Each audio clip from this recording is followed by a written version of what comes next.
가을이 깊어가고 있습니다. 뜨거운 여름 내내 푸르름을 유지하던 나무들이 가을 찬바람에 온 산이 황홀하게 물들어가고 있습니다. 세상의 생명들에게는 최고의 절정기가 있습니다. 사람들로 치면 50대가 인생의 최고 절정기일 것이고, 나무로 치면 단풍이 곱게 물던 지금이 절정기가 아닐까 생각합니다. 오늘 본문은 예수님의 생애에서 가장 드라마틱한 클라이막스가 되지 않을까 생각합니다. 예수님께서 로마 군인들에게 포박당하면서 베드로가 말고의 길을 칼로 베어서 떨어뜨리는 예수님의 공생에서 그야말로 가장 정점에 해당하는 그런 내용입니다. 가룟 유다가 로마 군인들과 함께 예수를 잡으러 왔습니다. 이때 베드로가 대제사장의 종인 말고를 칼로 치니까 아마 피하면서 귀를 스치게 된 것 같고, 한쪽 귀가 떨어져 나간 것 같습니다. 그래서 붉은재가 흘러내렸을 것입니다. 그러자 예수님께서는 11절에서 말씀하십니다. 예수께서 베드로에게 이르시되 검을 집에 꽂으라. 아버지께서 주신 잔을 내가 마시지 아니하겠느냐 하고 말씀하십니다. 하나님이 예수님께서 주신 잔, 즉 십자가에 달려 죽어야 하는 그 사명을 내가 감당해야 하지 않겠느냐고 베드로에게 말씀하고 계시는 겁니다. 예수님은 자신의 사명을 아셨습니다. 그리고 그 사명을 철저히 감당하기 원하셨습니다. 예수님이 그의 사명을 감당하시는 것처럼 오늘 저와 여러분도 이 땅에 거저 온 것이 아닙니다. 그냥 온 것이 아니에요. 하나님이 무엇인가 우리에게 사명을 주셨습니다. 그 사명을 깨닫고 예수님처럼 우리도 사명 감당해야 되지 않겠습니까?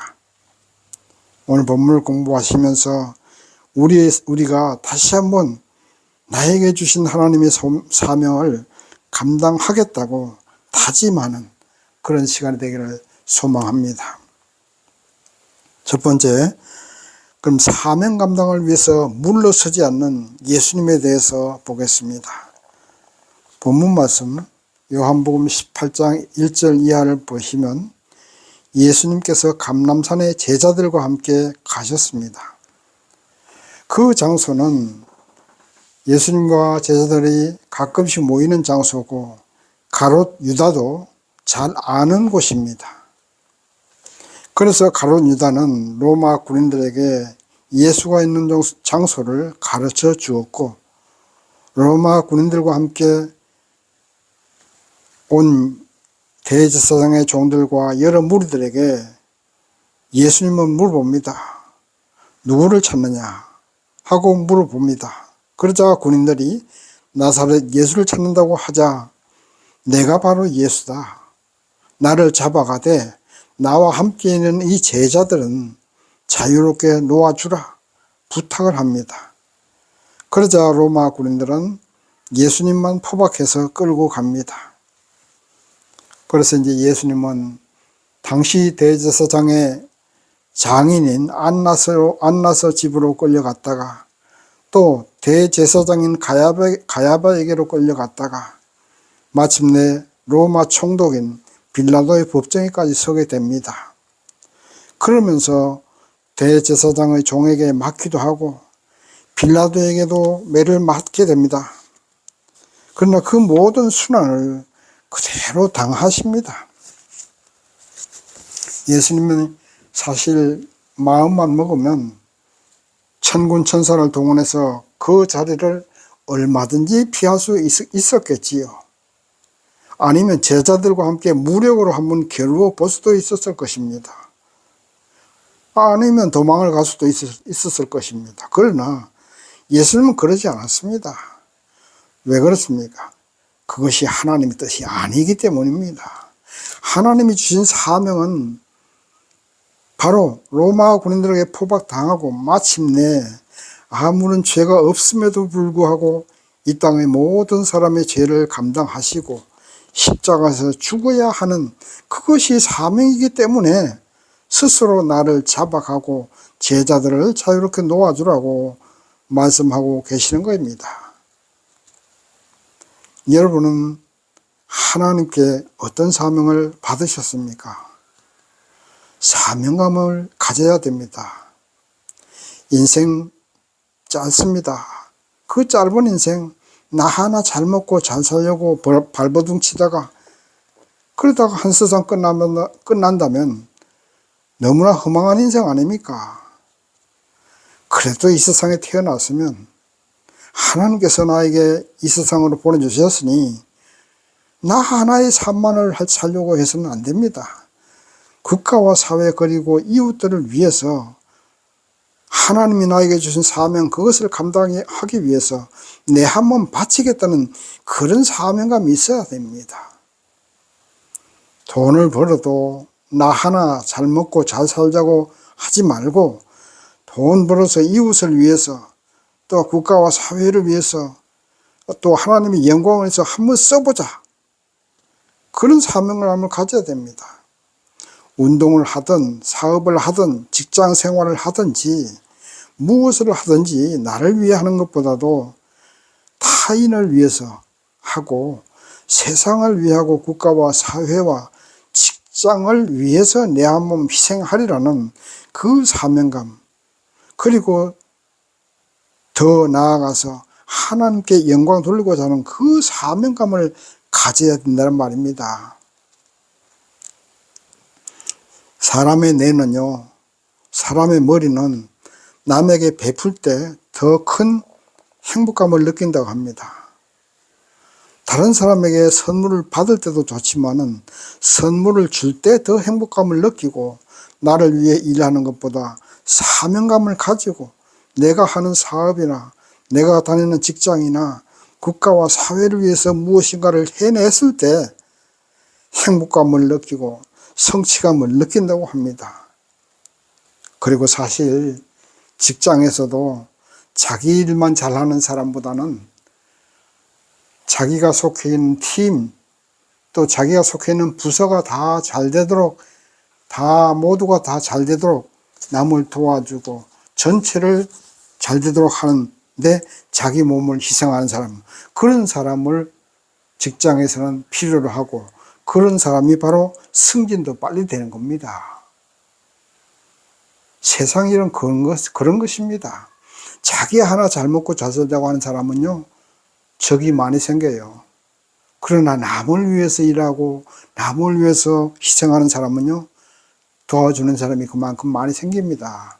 그러니까 결국 나 하나 잘 먹고 잘 살자고 발버둥 치면 적도 많이 생기고 되지도 않습니다. 그러나 남과 잘 되고 남을 더 잘 되게 하려고 하면요, 결국은 그 모든 것보다 내가 베푼 것보다 더 많이 도움을 받게 되는 거예요. 하나님도 그런 사람을 도와주시는 겁니다. 그리고 그런 사명감을 가지고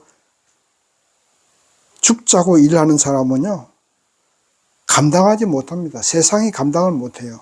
사단도 그런 사람에게는 감당하지 못합니다. 그래서 사명감을 가지고 죽자고 일을 해야 됩니다. 죽음을 각오하고 일을 해나가는 사람이 사명감을 가지고 감당할 수 있고, 또 사단도 그 사람을 건드리지 못해요. 물론 그렇게 사명감을 가지고 하다 보면 실패도 하고 배신도 당하게 됩니다. 그러나 사명감을 가지고 죽으면 죽으리라는 그런 각오로 일하는 사람에게 하나님은 분명히 도와주십니다. 그리고 또 그런 사람은 세상도 도와주게 되어 있습니다. 그런 사람을 통해서 하나님은 영광 받으시는 겁니다. 그래서 예수를 믿고 하나님을 따르는 사람은 십자가를 지고 가야 됩니다. 십자가를 진다는 것은 무엇입니까? 희생을 한다는 것입니다.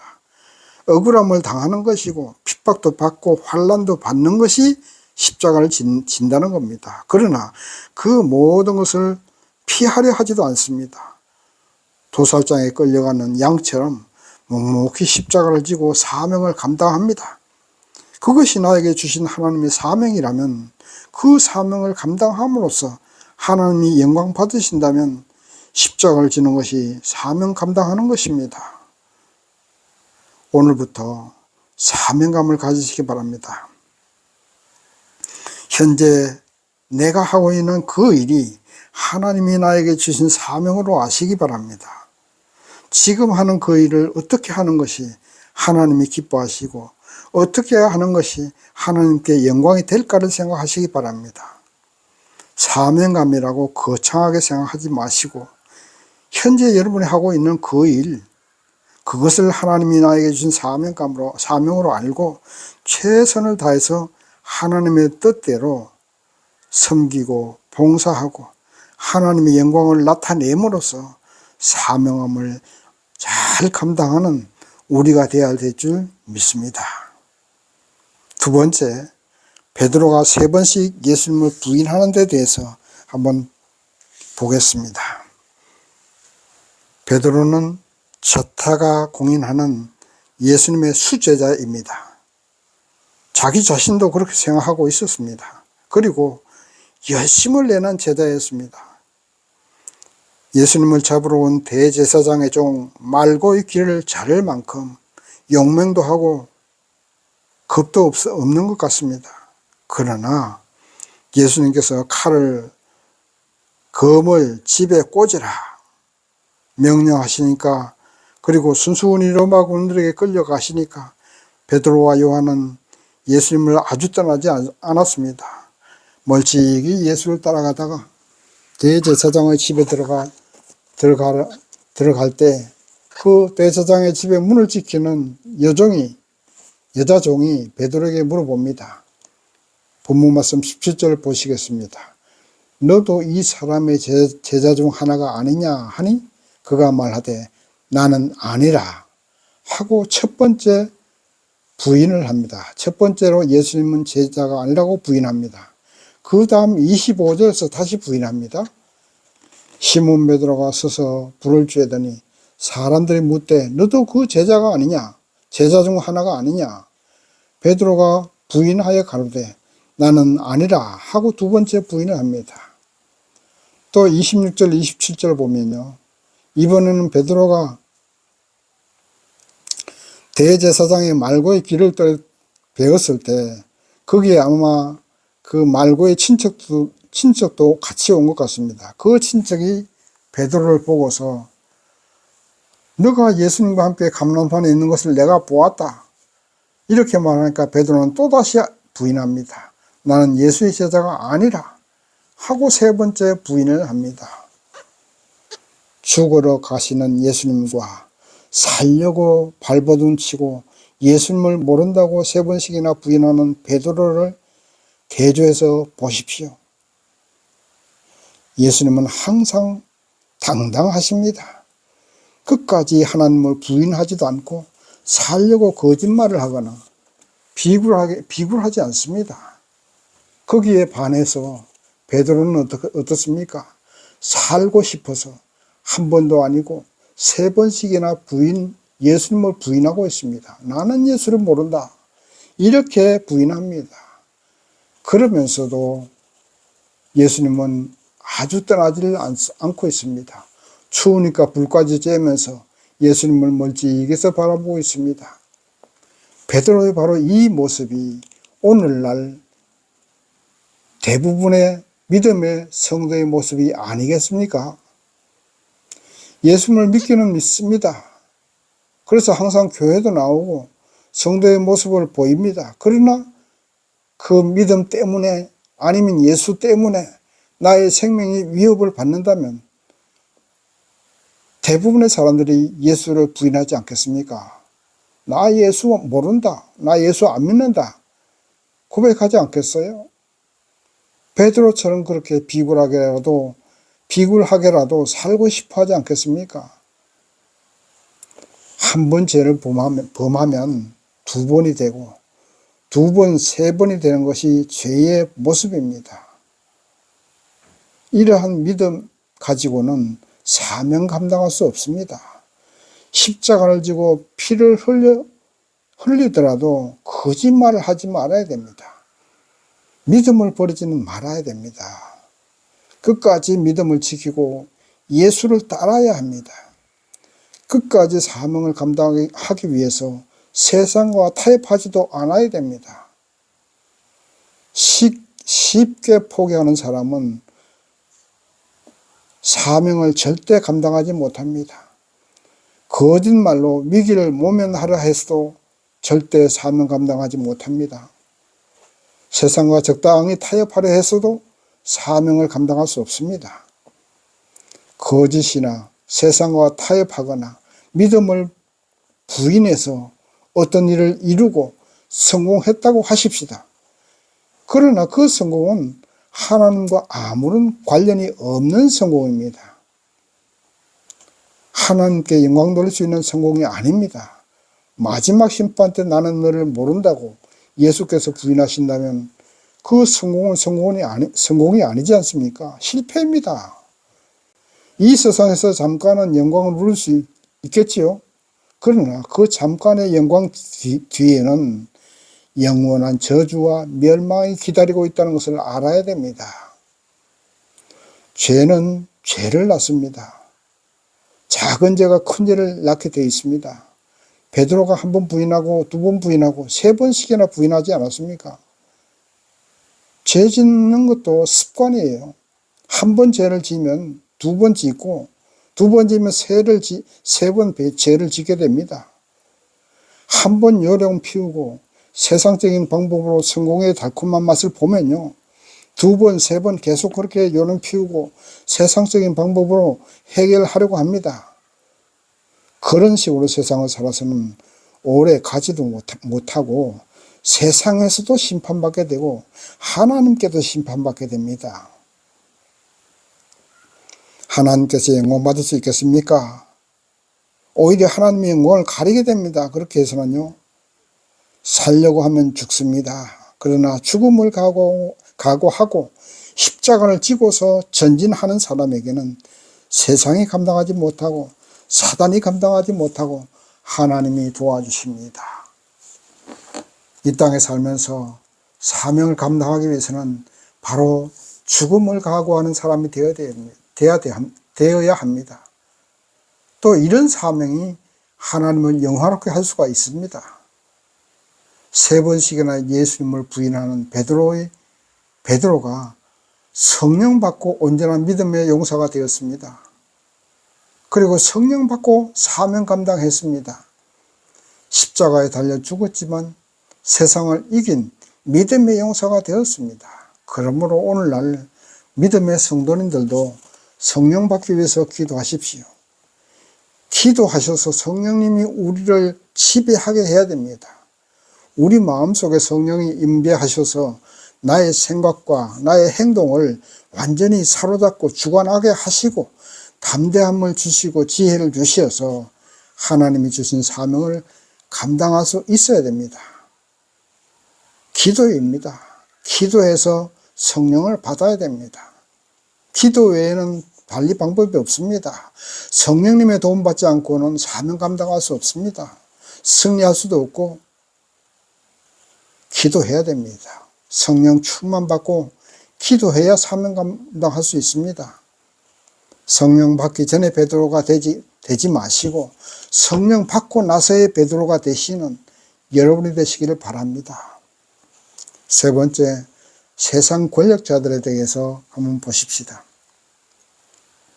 오늘 본문에는 세상 권력자들이 등장하는데 유대인의 권력자인 대제사장의 장인 안나스와 그리고 대제사장인 가야바 그리고 로마의 빌라도 이렇게 권력자들이 등장합니다.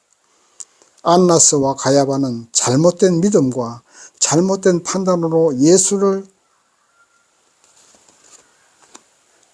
예수를 빌라도에게 넘겼습니다. 예수님이 하나님의 아들이라고 함으로써 그들의 생각으로는 불경죄를 지는 겁니다. 하나님의 이름을 욕되게 한 거예요. 그래서 그 하나님을 불경하는 하나님의 이름을 욕되게 하는 것은 유대법으로는 돌에 쳐 죽여야 됩니다. 그러나 그들에게는 사람을 죽이는 권한이 없었어요. 왜냐하면 로마의 지배를 받고 있기 때문입니다. 사형은 로마 법정에서만 하게 되어 있었습니다. 그래서 예수님을 빌라도의 법정으로 끌고 갔습니다.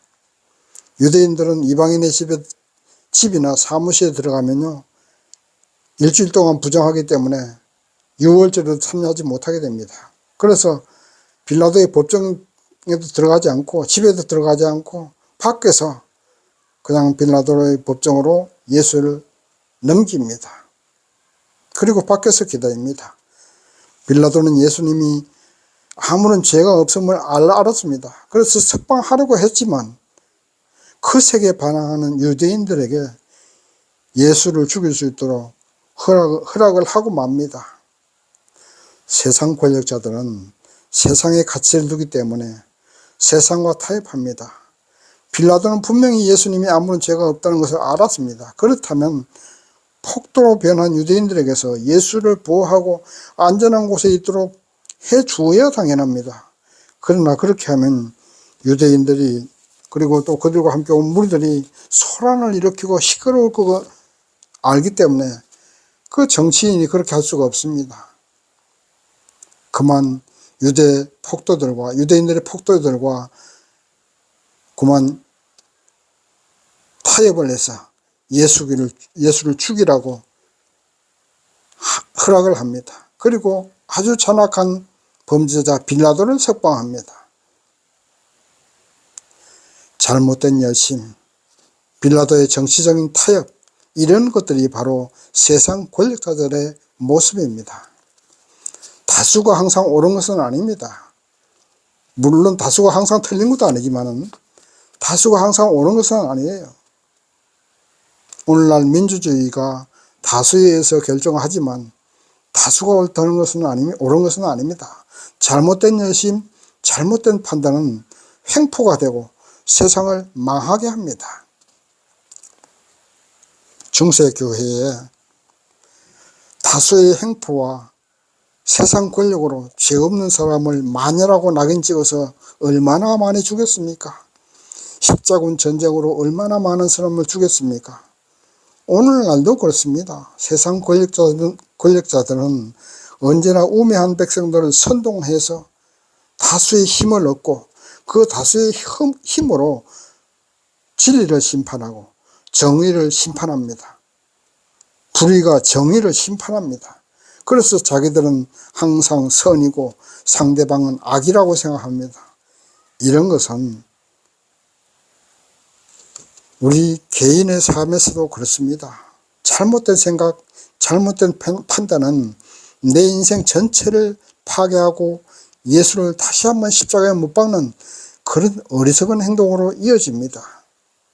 그러므로 우리는 항상 성경 말씀을 기준으로 해서 판단하고 그 말씀대로 살아야 합니다. 내 생각과 세상적인 기준으로 판단하면 유대 권력자들과 그들과 같이 잘못된 열심을 낼 수가 있습니다. 빌라도처럼 세상과 타협할 수가 있습니다. 주의 말씀은 내 발의 등이요 내 길의 빛이라고 고백했던 그 성경의 시편 기자처럼 모든 것을 하나님 말씀에 비추어서 생각하고 판단하고 순종함으로써 잘못된 열심으로 하나님을 십자가에 못 박거나 세상과 타협해서는 안 되겠습니다. 말씀을 정리합니다. 우리는 이 땅에 태어난 것은 하나님께서 우리에게 사명 감당하러 보내신 것입니다. 한 번뿐인 인생입니다. 나 하나 잘 먹고 잘 살자고 허덕대다가 범죄하고 망하는 인생 살 것이 아니라 하나님 말씀을 날마다 읽고 묵상하고 또 기도하셔서 성령의 능력을 덧입어 그 능력으로 하나님이 주신 사명도 잘 감당하시고 또 그 사명을 감당해서 하나님께 영광을 돌릴 수 있는 그런 삶을 살 수 있기를 주님의 이름으로 부탁드립니다. 아멘.